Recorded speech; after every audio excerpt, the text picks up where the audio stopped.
4 दोस्त थे, एमिट, रोहान, दिव्या और मैं, अनुपाम। हम चारों की दोस्ती बहुत पुरानी थी और हर एक पल हमने साथ में जिया था। हम बचपन के दोस्त थे, यार। स्कूल के दिनों से लेकर कॉलेज तक हर एक मोड़ पर हमने एक दूसरे का साथ दिया। ढेर सारी यादें थीं हमारी। हर एक तस्वीर में एक कहानी छुपी थी और हर एक कहानी में हमारी दोस्ती की गहराई। हम अक्सर घूमने जाते थे, एडवेंचर्स पसंद थे हमें। पहाड़ों की चढ़ाई हो या समंदर की लहरें, हमने हर जगह को एक्सप्लोर किया।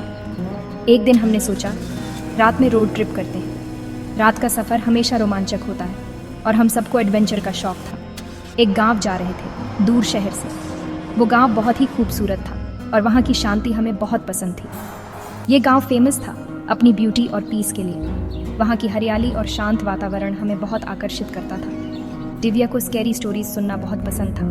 वो हमेशा हमें डरावनी कहानियाँ सुनाती थी और हम सब बड़े ध्यान से सुनते थे। उसने रास्ते में एक कहानी सुनाई। वो कहानी थी एक पुराने सुनसान रास्ते की जो उस गांव के पास था। ये कहानी थी उस गांव के पास वाले सुनसान रास्ते की। रात हो गई थी और हम सब उस कहानी में खो गए थे। हमारी गाड़ी उस सुनसान रास्ते पर जा रही थी। चारों ओर अंधेरा था और सिर्फ हमारी गाड़ी की हेडलाइट्स ही रास्ता दिखा रही थी। दिव्या की कहानी अब भी हमारे दिमाग में थी। हम सब चुपचाप बैठे थे और उस कहानी के बारे में सोच रहे थे। वो रात, वो सफ़र और वो कहानी, सब कुछ आज भी याद है। ठंडी हवा चल रही थी। रात का सन्नाटा और ठंडक दोनों ही हमारे सफ़र को और रोमांचक बना रहे थे। पेड़ों की आवाज़ें आ रही थीं।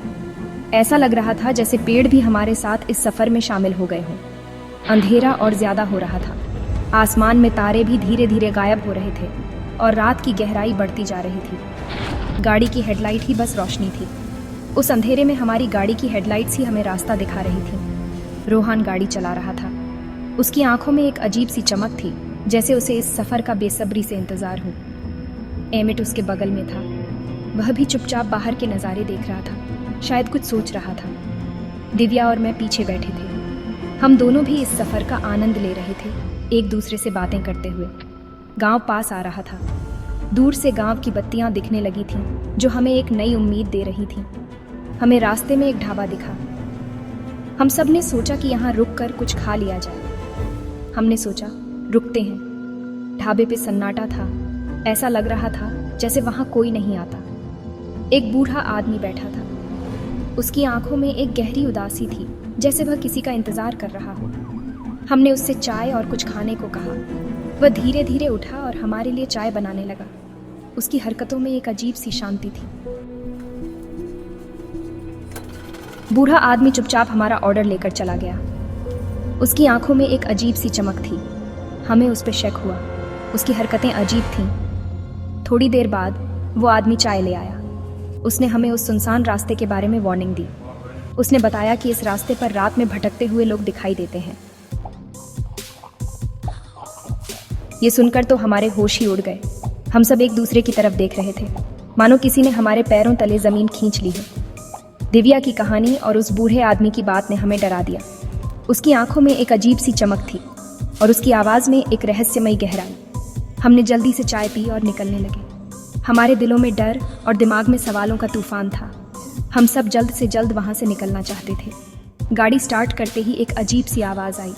हम सब ने एक दूसरे की तरफ देखा और हमारी चिंता और बढ़ गई। हमारी गाड़ी के पीछे कोई था।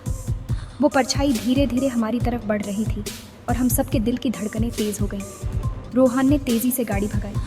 हम सब ने पीछे मुड़कर देखा और वो परछाई अब भी हमारे पीछे थी। हमारी सांसें तेज़ हो गई थीं।